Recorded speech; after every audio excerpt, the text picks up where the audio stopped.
You ever get one of those phone calls that just changes the trajectory of your entire week? I'm talking about the kind where you look at your phone, see who's calling, and you already know something's about to go down. So picture this. It's midnight on a Tuesday. I'm in bed halfway through a YouTube rabbit hole about whether hot dogs or sandwiches. Don't judge me. The algorithm knows what it's doing. When my phone lights up. Tony. My buddy Tony. Now, Tony doesn't call unless it's important. This is a man who communicates primarily through reaction gifs and the occasional LOL that you know he didn't actually laugh at. So when I see his name at midnight, I'm thinking one of three things. One, his truck finally died and he needs a ride. Two, he got locked out of his house again. Three, something weird just happened. I answer, Tony, what's up, man? You good? There's this pause, this loaded pause. And then he says, in the most serious tone I've ever heard him say, bro, I think I'm in love. Now I'm sitting up because Tony doesn't say stuff like this. Tony's idea of romance is remembering to text back within the same calendar month. So I'm like, okay, that's great, man. Who is she? Another pause. Well, that's the thing. I might have just matched with a catfish. I'm processing. Wait, hold up. You think you're in love with someone who might be catfishing you. Tony, that's literally the opposite of love. That's called getting scammed with feelings. He goes, no, hear me out. Where did you even meet this person? On a trans dating website for serious relationships. And just like that, I knew we were about to go on a journey. Not just Tony, we.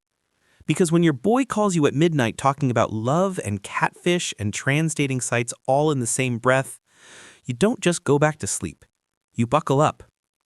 So before we dive into this story, you gotta understand who Tony is.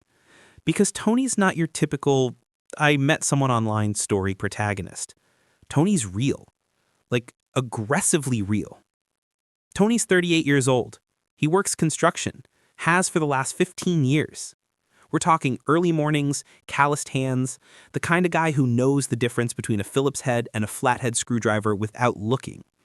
He's got that bend-through-it energy, but in a good way, like he's seen enough of life to know what matters. He drives a 2004 Ford F-150 that's got more miles on it than a conspiracy theorist's podcast back catalog. That truck has seen things.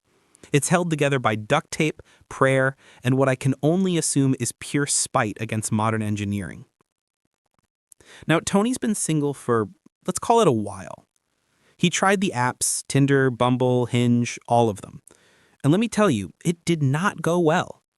Tony's not bad looking.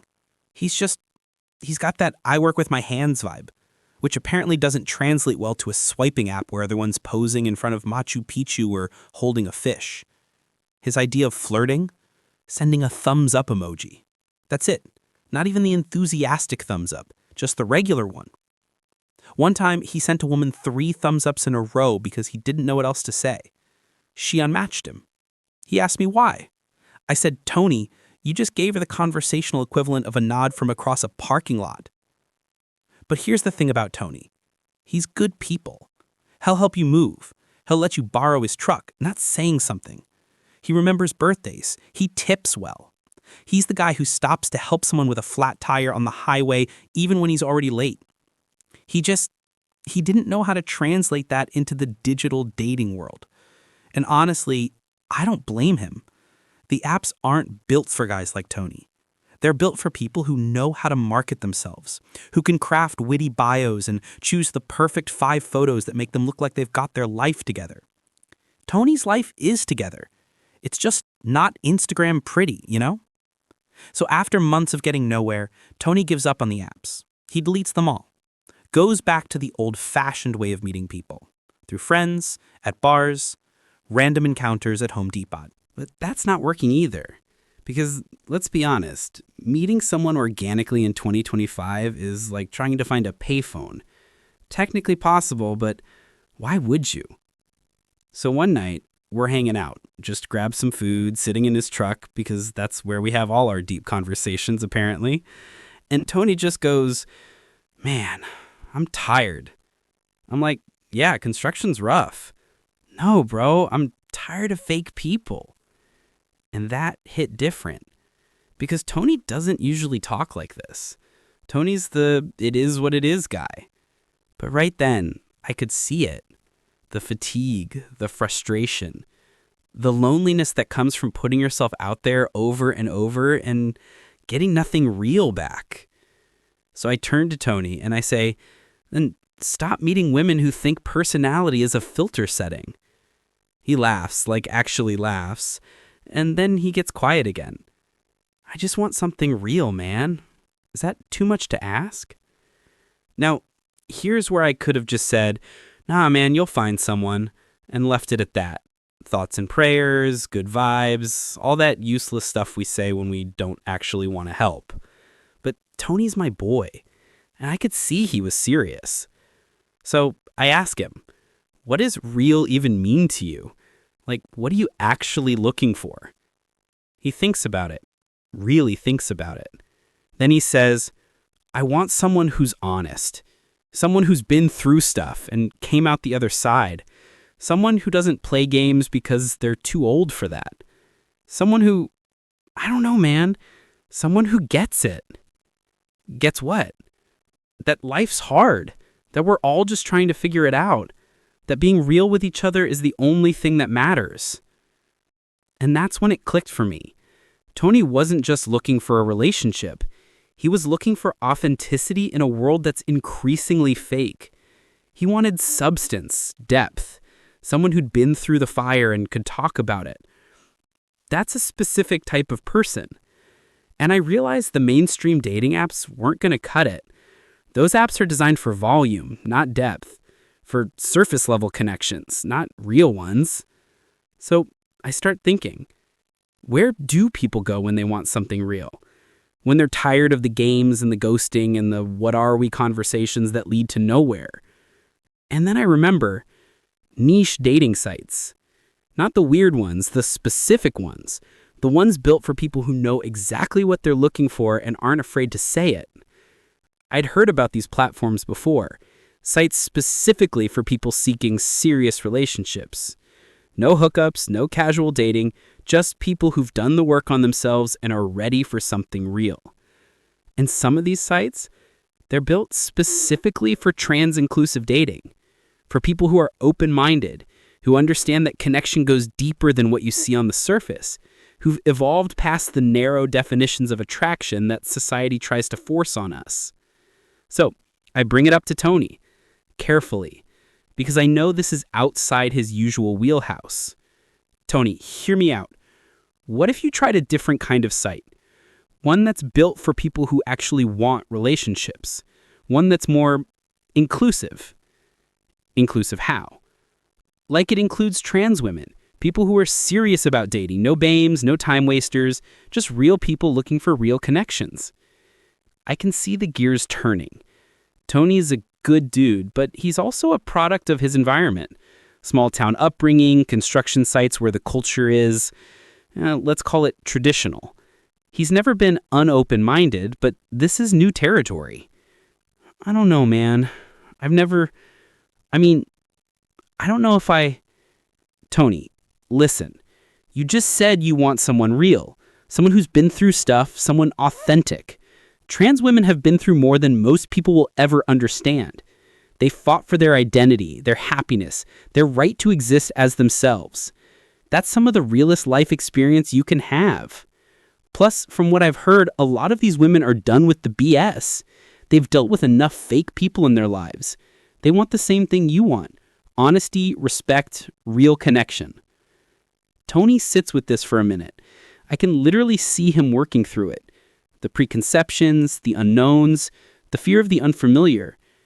Then he says something that honestly surprised me. What's the site called? 3 days later, I'm at Tony's place. We've got his laptop open on the kitchen table, a couple of beers, and a mission. Create a dating profile that doesn't make him look like a serial killer or a spam bot.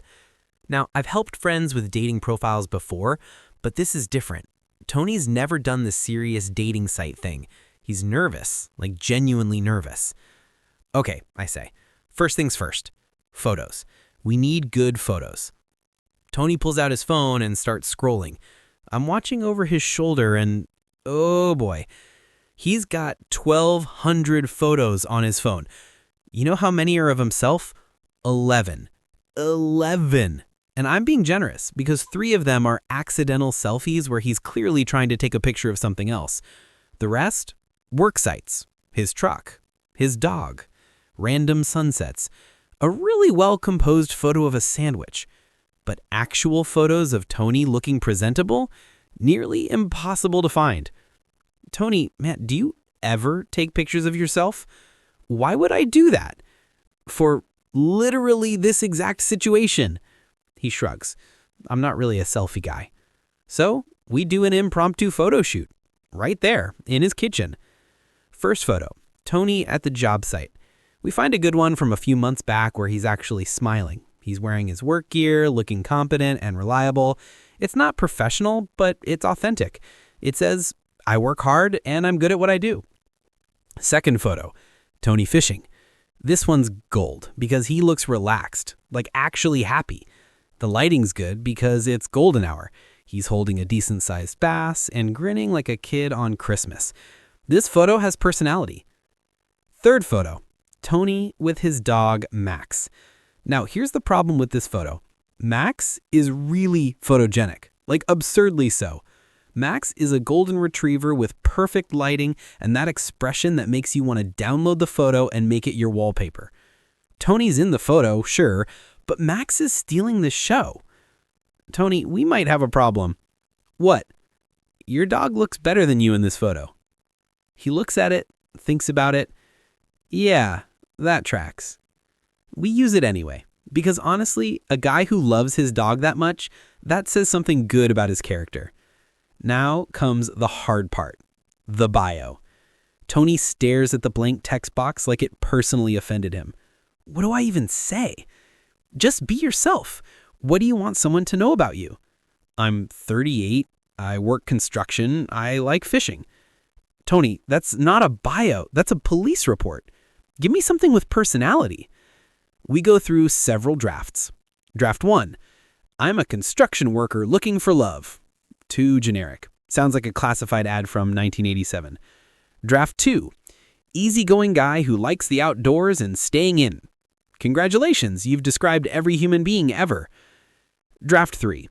Not here for games. Want something real. Too aggressive. Sounds like you're already mad at people who haven't even messaged you yet. Finally, after about 20 minutes and 3 beers, Tony types, looking for something real, I can fix your car and maybe your heart. I look at it, read it again, and I'm genuinely impressed. Tony, that's actually not bad. Really? Yeah, it's got personality. It's a little cheesy, but in a sweet way. It's honest, and the car thing actually shows you have practical skills, which is more attractive than people think. He grins. Should I add something about my truck? Absolutely not. No one needs to know about your truck until at least date 3. We continue filling out the profile. This site is actually pretty thorough. Asks about relationship goals, communication style, what you're looking for in a partner, deal breakers, all that. Tony's refreshingly straightforward with his answers. Relationship goal, long-term, serious relationship. Communication style, direct, honest, face-to-face when possible. Looking for someone authentic, kind, good sense of humor. Deal breakers, dishonesty, playing games, not respecting boundaries. Then we get to the section about preferences. There's an option to indicate openness to dating trans individuals. Tony hovers over it for a second. This is really it, huh? Like, I'd check this and I might match with trans women? That's how it works, yeah? You okay with that? He thinks about it. Not in a hesitant way, but in a, I'm really considering this way. Then he clicks the option. Yeah, I mean, you were right. Real is real, right? If someone's good people, that's what matters. And just like that, Tony's profile goes live. We sit there staring at the screen like we just launched a rocket. What now? Tony asks. Now we wait. And Tony, yeah? No sending thumbs up emojis. Use your words. What if I don't know what to say? Then ask me. I'll write you a whole script if I have to. 2 hours pass. Tony's checking his phone every 5 minutes like he's waiting for jury duty results.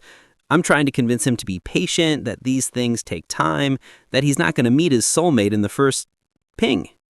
Tony grabs his phone so fast he almost drops it. Bro, I got a match.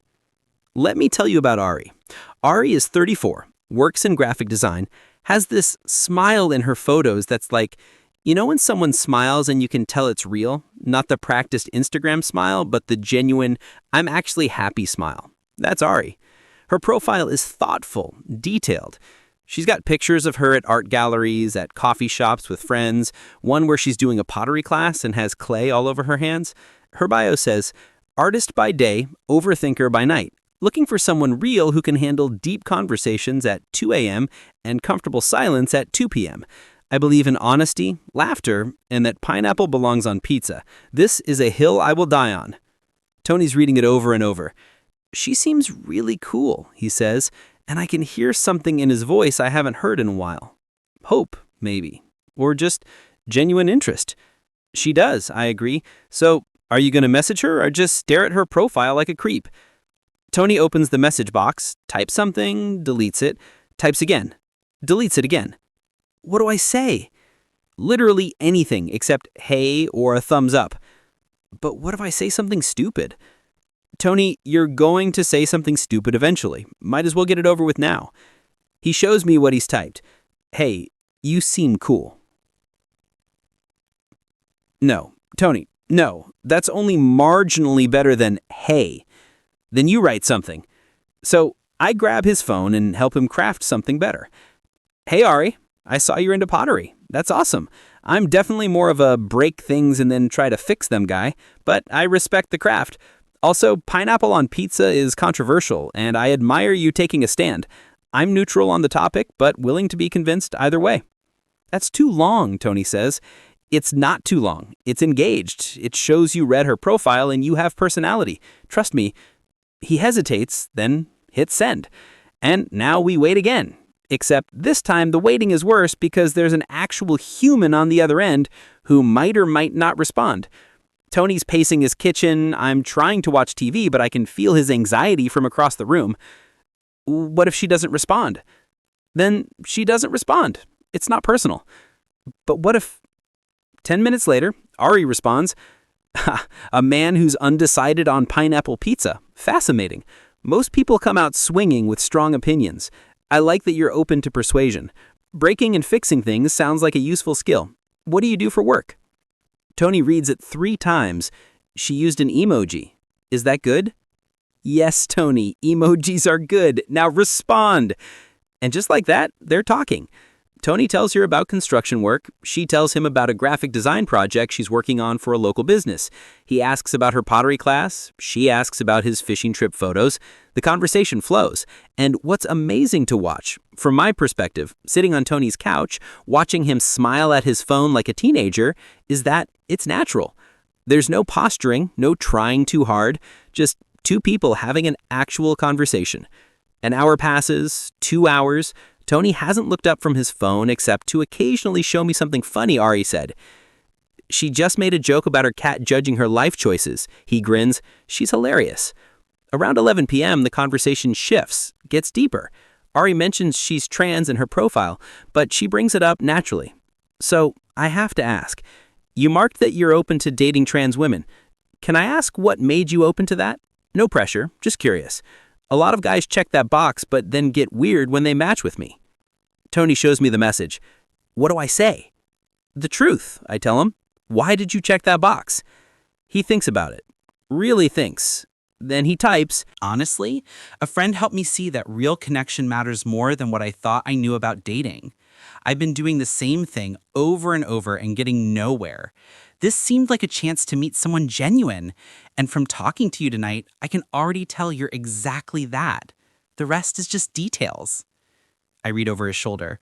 Tony, that's actually perfect. We wait for Ari's response. It takes a few minutes. And when it comes, it's longer than her previous messages. You know what? I really appreciate that honesty. Most guys either fetishize me or they're experimenting or they're so scared of saying the wrong thing that they can't be themselves. You're just real. That's rare and really refreshing. Tony reads it and gets quiet, like really quiet. You good? I ask. Yeah, no one's ever called me refreshing before. They keep talking. The conversation drifts to music, then to childhood memories, then to random hypotheticals like, if you could have dinner with anyone dead or alive, who would it be? Tony says his grandfather. Ari says Frida Kahlo. They both get teased for being wholesome. At 1:30 a.m., Ari sends, I should probably sleep, work tomorrow, but this was really nice, Tony, like really nice. Can we talk again tomorrow? Tony types back immediately. Definitely. Sleep well, Ari. She sends a goodnight emoji, he sends one back, and then she's offline. Tony just sits there holding his phone, staring at nothing. So, I prompt, how'd that feel? He looks at me and I swear there's something different in his expression. Something lighter. That felt different, like really different. She actually wanted to know about me, asked real questions, made jokes, didn't just give one-word answers or ghost halfway through. I told you these sites are different? Yeah, but it's not just the site, man. It's her. I don't know how to explain it. She feels real. And that's when I knew Tony was deeper than he realized. So here's what happens over the next week. Tony and Ari talk every single day. Not just quick, hey, how's it going messages. I'm talking full conversations, the kind where you look up and realize 3 hours have disappeared. Tony's on the job site, and during his lunch break, he's texting Ari about the weird dreams she had last night. He's actually engaged, asking follow-up questions. The guys he works with notice. Tony, who you texting? You've been smiling at your phone all week. Tony just shrugs. Met someone. Yeah? Where'd you meet her? Online. And he leaves it at that, because here's the thing about Tony. He's private. He doesn't broadcast his business, but I can tell this is different because he's choosing not to talk about it, not because he's embarrassed, but because it feels special, like something he wants to protect. Every evening, like clockwork, they talk. Sometimes it's video messages. Sometimes it's just texts. Sometimes it's voice notes while they're both doing other things. Ari working on a design project, Tony fixing something in his garage. They talk about everything. Music. Ari's into indie folk and lo-fi hip-hop. Tony's more classic rock and country. They create a shared playlist titled The Perfect Compromise, and it's a beautiful disaster of genres that somehow works. Work. Ari tells him about difficult clients and design revisions. Tony tells her about construction mishaps and the satisfaction of building something with your hands. She says she finds it fascinating. He says he finds her fascinating. Yes, Tony said that. Character development, people. Childhood. Ari grew up in a suburban town, always felt different, discovered art as an escape. Tony grew up rural, learned construction from his dad, spent summers working on his grandfather's farm. Different backgrounds, but similar values. Hard work, authenticity, family. One night, about 5 days into talking, Ari opens up about her transition. Not because she has to, but because she wants Tony to understand her better. She sends a voice note. So, I want to tell you a bit about my story. Not because I think you need to know, but because you've been so genuine with me and I want to be the same with you. I transitioned when I was 27. It was terrifying. Lost some friends, confused my family for a while, but it was also the most freeing thing I've ever done. Like I finally got to be me, Not who everyone needed me to be.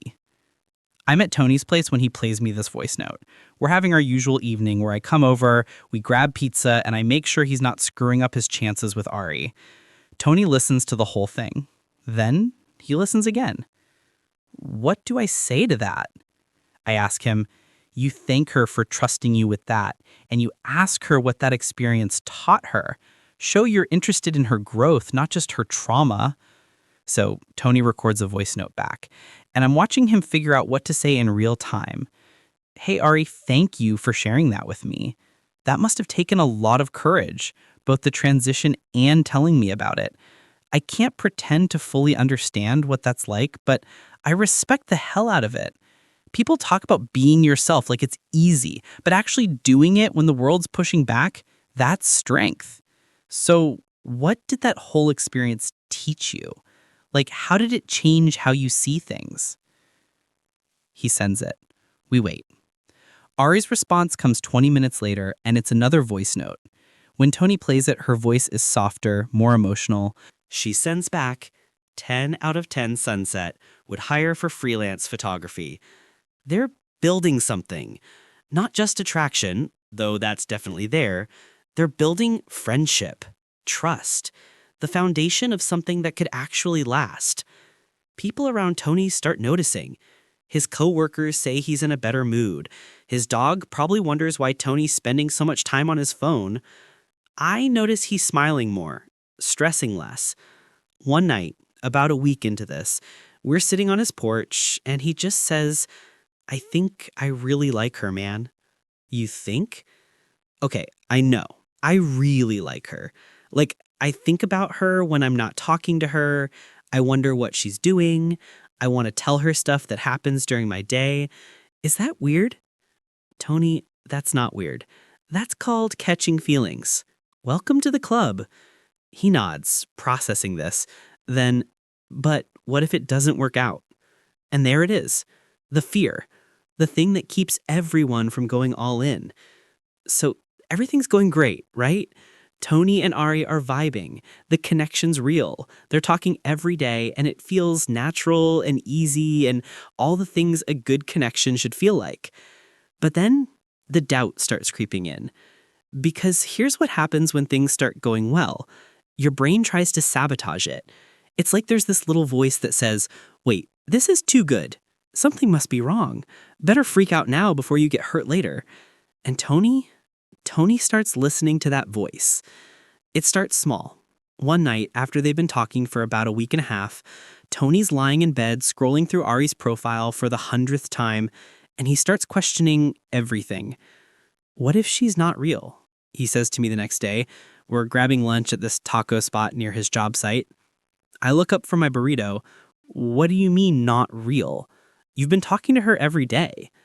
But what if she's catfishing me? What if the photos aren't really her? What if I don't know. What if this whole thing is fake? Tony, you've exchanged voice notes with her. You've heard her voice. You know she's real. But I haven't seen her, really seen her. Video call, face to face. What if, bro, this is why video calls exist. Just ask her to FaceTime. Tony shakes his head. I don't want to ruin the magic. And here's where I have to level with him. Tony, listen to me. Magic that can't survive a video call isn't magic. It's delusion. And delusion disappears a lot faster when you're sending money to someone in another country who turns out to be 3 teenagers in a trench coat. He laughs, but I can tell he's still worried. What if I ask for a video call and she says no? What if that makes her think I don't trust her? Or, I counter, what if you ask for a video call and she's been waiting for you to ask? What if she's wondering the same thing about you? This seems to give Tony pause. He genuinely hadn't considered that Ari might also want to see him. You really think she'd be cool with it? I think anyone who's serious about getting to know someone would understand wanting to video chat. It's 2025, man. Video calls are basically the new, let's meet for coffee. It's the safety check, the vibe verification. Tony nods slowly. Okay, yeah. Okay, I'll ask her. When? I don't know. Soon? Tony? Tonight. I'll ask her tonight. That evening, Tony texts me at 6:47 p.m. I asked her. I immediately call him. And? She said yes. Tomorrow night, 8 p.m. I can hear the panic in his voice. That's good, right? That's what we wanted. Yeah, but now I'm freaking out. What if I freeze? What if I don't know what to say? What if she takes one look at me and decides I'm not what she thought? Tony, she's seen your photos. She knows what you look like. Yeah, but photos and video are different. Photos lie. Videos don't. He's spiraling, I can tell. So I do what any good friend would do. I go over to his place and we do a practice video call. Yes, a practice video call with me. We set up his phone, get the lighting right, make sure his background isn't a disaster. Tony's sitting there in his kitchen looking like he's about to take the SATs. Okay, I say, sitting across from him with my phone. Let's do a test call. I call him. He answers. We are now on video chat, sitting 6 feet away from each other in the same room. This is stupid, Tony says. This is preparation. Now, act natural. How do I act natural when I'm staring at myself on a screen? Don't look at yourself. Look at the camera, or look at her on the screen. But yeah, not at yourself. We practice for 20 minutes. I ask him questions, he answers. We work on the audio, make sure he's not talking too loud or too soft. We figure out the best angle for his phone. Remember, I tell him, you're not trying to impress her. She already likes you. You're just confirming what you both already know, that this connection is real. Tony takes a deep breath. Okay, yeah, I can do this. The next night, I'm at home, but Tony's texting me updates like he's a war correspondent. 7:45 p.m. 30 minutes. I'm gonna puke. 7:52 p.m. Why did I agree to this? 7:58 p.m. She's gonna be online in 2 minutes, and I forgot how to speak English. 8 p.m. She's calling. And then, nothing. Radio silence. I'm sitting on my couch watching the clock. 8:15, 8:30, 8:45. At 9:47 p.m., Tony finally texts me, bro. That's it. Just, bro. I call him immediately. Well, how'd it go? Is she real? Did you freeze? Did you say something stupid? Give me something to work with here. Tony's voice is different, softer. She's real. Okay, good. That's good. And she's beautiful. Like, really beautiful. The photos don't do her justice. So the video call went well? We talked for almost 2 hours. I didn't even realize how much time passed. She's exactly who I thought she was. Funny, smart, real. But seeing her smile in real time, hearing her laugh, man, it's different. I'm grinning now because I can hear it in his voice, the relief, the happiness, the confirmation that he wasn't crazy for feeling this way about someone he'd never met in person. So, what'd you guys talk about? Everything. Work, life, stupid stuff. She showed me her cat. I showed her Max. Max actually came up to the phone and licked the screen, and Ari thought it was the cutest thing ever. Your dog is better at flirting than you are. Tony laughs. Honestly, probably. But yeah, it was really good. We're going to do it again tomorrow. See, I told you, magic that's real doesn't disappear when you verify it. Yeah, you were right. And hey, thanks for, the practice run, even though it was stupid. It wasn't stupid. It was necessary. Now go to sleep. You've got another video date tomorrow. Over the next few days, Tony and Ari video chat every night, sometimes for an hour, sometimes for 3. And I'm watching Tony transform in real time. He's more confident, more present, more happy, like genuinely noticeably happier. His coworkers are definitely noticing now. One of them asks if he won the lottery. Tony just smiles and says, something like that. But here's what's interesting. Now that the video calls are regular, Tony's not doubting anymore. He's not questioning if she's real or if this connection is legitimate. He knows. And more importantly, he's starting to believe that maybe, just maybe, this could actually turn into something. One night, after a particularly good video call where they talked about everything from childhood pets to their biggest fears, Tony looks at his phone after they hang up and just sits there for a minute. Then he texts me, I think I need to meet her.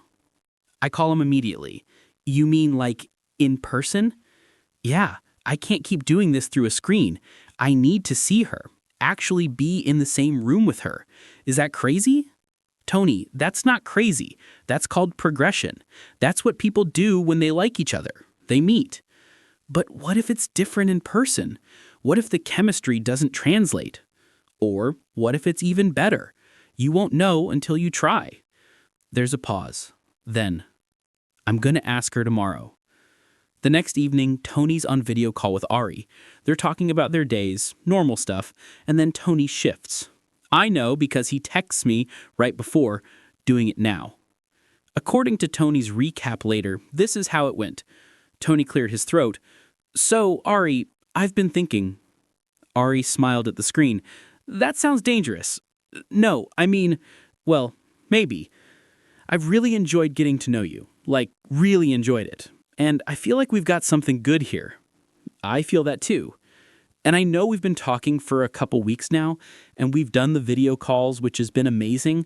But I was wondering if maybe you'd want to meet, like, in person.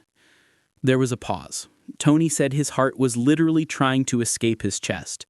Then Ari's face broke into this huge smile. I was wondering when you were going to ask. Wait, really? Yes. Tony, I've been ready to meet you for like a week. I just didn't want to be too forward. Are you serious right now? Yes.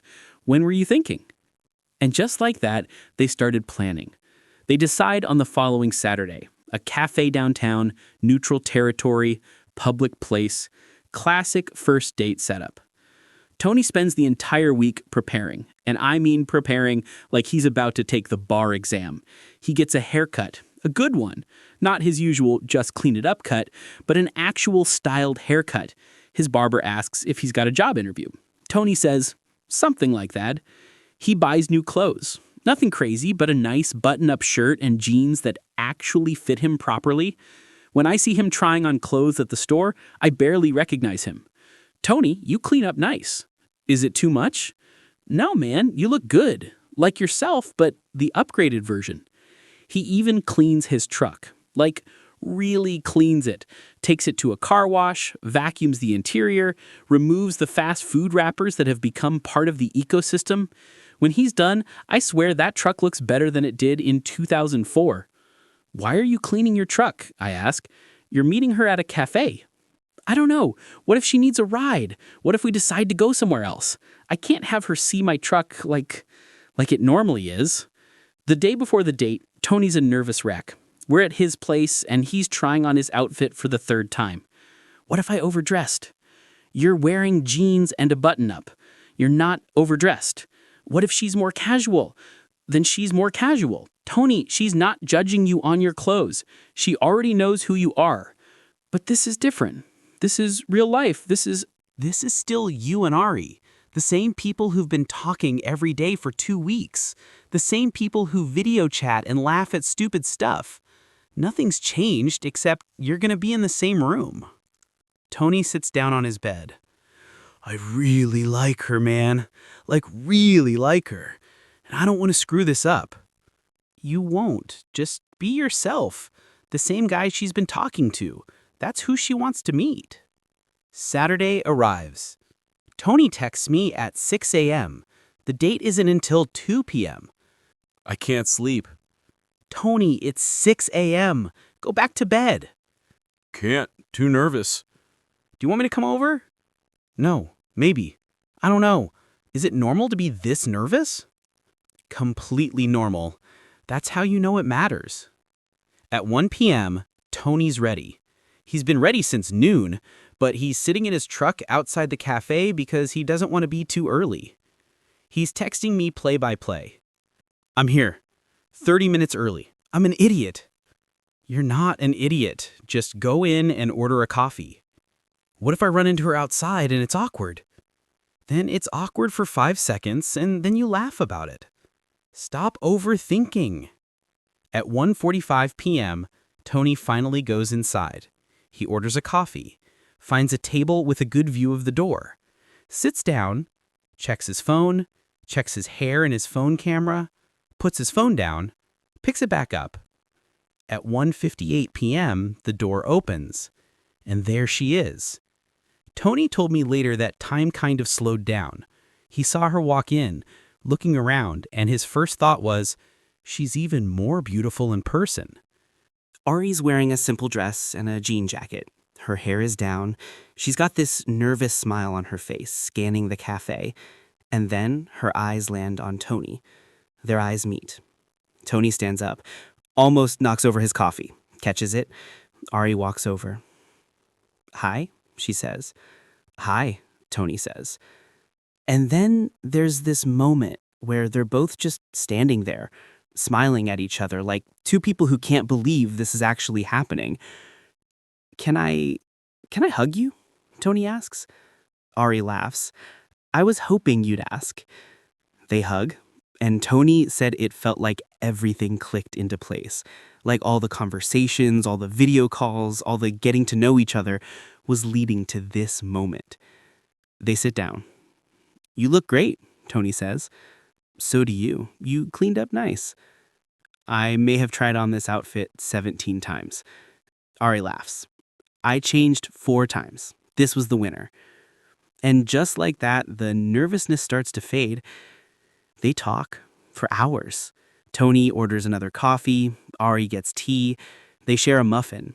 The conversation flows exactly like it does over text and video, but better because they can see each other's expressions in real time, hear the full depth of each other's laughter, feel the energy between them. They talk about work. Ari tells him about a difficult client who wanted her to redesign a logo for the 7th time. Tony tells her about a construction project that's been delayed because of weather. They talk about random stuff. Favorite movies, worst first date stories, before this one, obviously. What they wanted to be when they grew up. Ari wanted to be an artist, which makes sense. Tony wanted to be a race car driver, which makes less sense given that he drives a 2004 F-150. Hey, I had dreams, Tony says, grinning. I'm not judging. I wanted to be a professional mermaid. That's a thing? It is. They perform at aquariums and stuff. So we both had realistic career goals as children. They laugh. And it's easy. So easy. At one point, Ari reaches across the table and touches Tony's hand. Just a brief touch, but Tony said it sent electricity through him. I'm really glad we did this, she says. Me too. I was so nervous this morning, I almost canceled like 3 times. Really? You seem so calm. That's because you're here. It's like I built up this whole thing in my head, but now that we're actually together, it just feels right. Ari smiles. It does, doesn't it? The cafe starts getting busy. It's late afternoon now, and they've been there for over 3 hours. They don't even realize how much time has passed. Do you want to take a walk? Ari suggests. There's a park nearby. Yeah, I'd like that. They walk to the park. It's a nice day, sunny but not too hot. There are families out, people with dogs, couples on benches. Ari and Tony walk slowly, side by side. At some point, without either of them really acknowledging it, they start holding hands. Just naturally. Like it's the most normal thing in the world. They find a bench overlooking a pond. Sit down, watch some ducks swimming. Can I ask you something? Ari says. Anything. Tony thinks about how to answer this honestly. At first, maybe a little. Not because of you, but because it was new to me. I'd never really thought about it before. But my friend, the one who suggested the site, he said something that stuck with me. What'd he say? He said that real is real. That if someone's genuine and we connect, that's what matters. Everything else is just details. Ari nods slowly. That's actually really beautiful. I can't take credit, but I believe it. And talking to you these past couple weeks, getting to know you, I'm not thinking about labels or categories. I'm just thinking about you. Ari, the person who makes terrible puns and has strong opinions about pineapple on pizza and sends me memes at midnight that are actually funny. Ari's eyes are glistening a little. You know what I love about you, Tony? What? You're just real.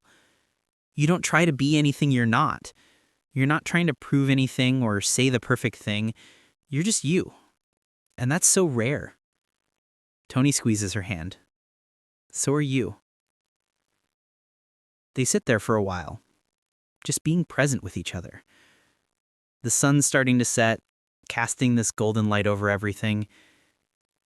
I should probably head home soon, Ari says eventually. I've got an early morning tomorrow. Yeah, me too. Work stuff. They stand up, start walking back toward the cafe where Tony's truck is parked. When they get there, they both kind of linger, not wanting the day to end. This was really great, Ari says. It really was. Can we do this again? I'd like that. Soon? How about next weekend? Ari grins. It's a date. They hug again, this time longer. And when they pull back, Tony does something he's been thinking about for the last hour. Can I kiss you? Ari nods. I've been waiting for you to ask. They kiss. Right there in the parking lot. And Tony said it felt like everything he'd been looking for, everything he'd been hoping for, was right there in that moment.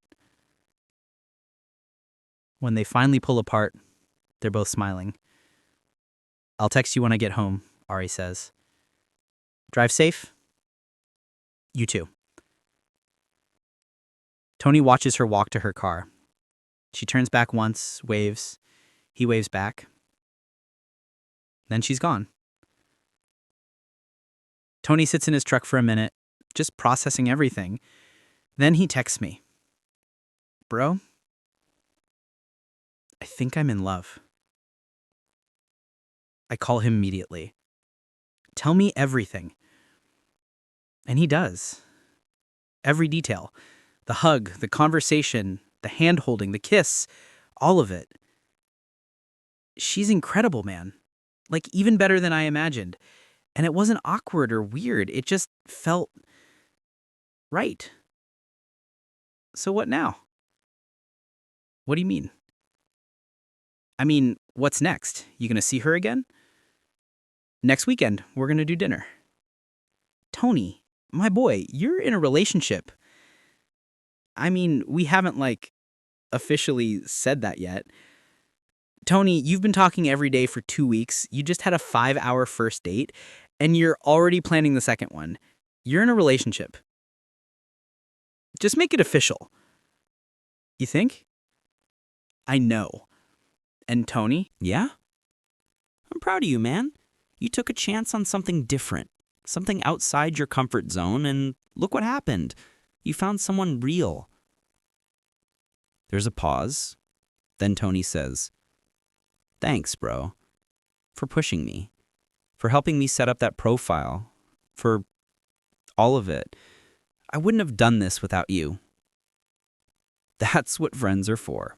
Now, go text your girlfriend. She's not my text your girlfriend. Tony laughs and hangs up. Over the next few weeks, Tony and Ari become inseparable. They see each other every weekend. They still talk every day, but now they've got these in-person moments to reference. Tony introduces her to his world, takes her to his favorite fishing spot, shows her the construction sites he's working on. She meets Max, who immediately loves her. Ari introduces Tony to her world. They go to art galleries. She teaches him about graphic design. He pretends to understand composition and color theory. She appreciates the effort. They meet each other's friends. Tony's construction buddies are skeptical at first, because that's just how they are. But Ari wins them over immediately. She asks them about their work, laughs at their jokes, holds her own in the conversation. My girlfriend and I go on a double date with them. It's at this Italian restaurant downtown, and I'm watching Tony and Ari interact in person for the first time. And you know what? They're perfect together. Not in a they never disagree way, but in a they genuinely enjoy each other's company way. They finish each other's sentences. They have inside jokes. Tony pulls out her chair. She fixes his collar. It's all very natural and sweet. After dinner, Tony and I step outside for a minute while the girls are in the bathroom. "So," I say, "you happy?" Tony looks at me, and there's this peace in his expression I've never seen before. "Yeah, man. I really am, genuinely happy." "She's good for you." She's perfect for me. And the crazy thing is, if I hadn't taken that chance, if I hadn't been open to something different, I never would have met her. That's the thing about real connection. Sometimes it shows up in unexpected places. You just gotta be open to it. Tony nods. I'm gonna ask her to be my girlfriend. Officially. About time. You think she'll say yes? Tony, she's been your girlfriend for 3 weeks already. You're just making it official. He grins. Yeah, you're right. 2 days later, Tony calls me at 9 p.m. She said yes. Of course she said yes. How'd you ask? We were at her place, watching a movie, and during a quiet part, I just turned to her and said, "So I know we've been doing this for a while now, but I'd like to make it official. Will you be my girlfriend?" And she said, "I thought I already was." And I said, "Well, yeah, but I wanted to ask properly." And she kissed me and said yes. That's very you, straightforward and sincere. It felt right, and now it's official. I have a girlfriend, an actual girlfriend. How's it feel? Terrifying and amazing at the same time. Like, what if I mess this up? Tony, you're not going to mess this up. Just keep being yourself. That's who she fell for. Yeah, okay. Thanks, man. Anytime. Now go be with your girlfriend. Now, I'm telling you all this because here's the thing. Tony's story isn't special because he met someone on a dating site. It's special because he was open to something real. He could have stuck with what was familiar, could have kept swiping on the same apps, meeting the same types of people, getting the same disappointing results, but he didn't. He took a chance on something different, on a site built for people who are serious about connection, on being open-minded about who we might connect with, on being honest and vulnerable and real. And yeah, he found Ari. But more than that, he found someone who matches his energy, who values the same things he does, who appreciates him for who he is. Real recognizes real. Tony's not a perfect guy. He still drives that beat-up truck. He still types with his thumbs like he's sending Morse code. He still makes dad jokes that aren't funny. But he's genuine. He's honest. He's willing to learn and grow and be vulnerable. And that's what Ari saw in him. Not some polished version of masculinity, not some carefully curated Instagram persona, just Tony. Real, flawed, good-hearted Tony. It's been 6 months since that first date. Tony and Ari are still together, still happy. They're talking about moving in together, which is huge for Tony because he's lived alone for the last 10 years. He's different now, not in a she changed him way, but in a he's happier and more confident way. He smiles more, laughs more. He's more open with his emotions. Last week we were hanging out and he said something that stuck with me. You know what I learned from all this? What's that? That real connection doesn't look the way you think it will. I had this picture in my head of what dating would be like, who I'd end up with, how it would happen, and none of that was right. But this is better than anything I imagined. Because it's real. Exactly. Because it's real.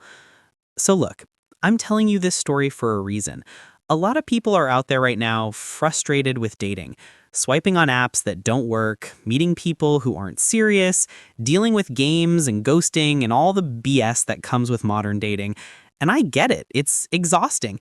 But here's what I learned from watching Tony. Sometimes you gotta try something different. Sometimes the path to finding someone real means being open to possibilities you haven't considered before. For Tony, that meant checking a box he might have skipped over before, being open to dating trans women, joining a site specifically built for serious relationships. And yeah, it worked out for him. He found Ari. They're building something real together. But even if he hadn't found Ari specifically, the lesson still stands. Be open. Be genuine. Be willing to look for connection in places you might not have considered before. Because real is real, and it doesn't always come in the package you expected. Tony used the same site I mentioned earlier. If you're looking for something serious, something real, something beyond the surface level swiping and the games and the disappointment, maybe give it a shot. Check the bio for the link. But here's my advice from watching Tony go through this whole journey. 1, be honest in your profile. Don't try to be someone you're not. The right person will appreciate the real you. 2, actually read people's profiles. Engage with what they're actually saying. Ask real questions. Show genuine interest. 3, video chat before you meet in person. Just do it. It saves everyone time and confirms you're both real people. 4, be open-minded. Not just about who you match with, but about what connection can look like. Sometimes the best relationships are the ones you didn't see coming. 5, don't be afraid to be vulnerable. Real connection requires real honesty. It's scary, but it's worth it. And 6, give people a real chance. Not just a swipe, not just a hey, what's up, but an actual conversation. Get to know them. Let them get to know you. That's what Tony did. And yeah, he got lucky with Ari, but luck favors the people who actually try. Last thing I'll say, Tony and Ari's story isn't over. They're still writing it, still figuring out what their future looks like together, still learning about each other every day. But they're doing it together. 2 real people who found each other because they were both willing to be open, be honest, and take a chance on something real.